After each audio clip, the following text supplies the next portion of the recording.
va onaizorning onasini havola etishlikka ruxsat bersalar.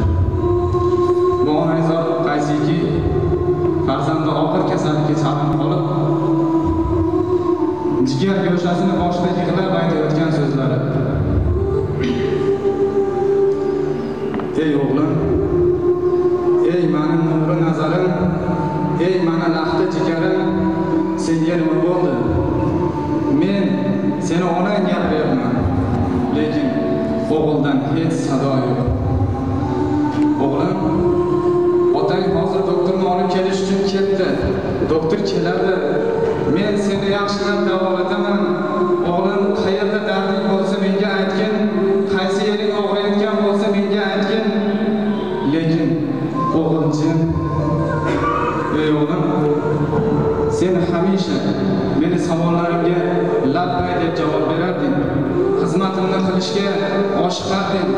Endi senga nima bo'ldiki, bunday sukunat olamidasan? O'g'ildan hech javob yo'q. Ona o'zining dunyosida yo'q bo'lib ketdi. Yo'qolib ketdi. Qushlar uchib ketdi.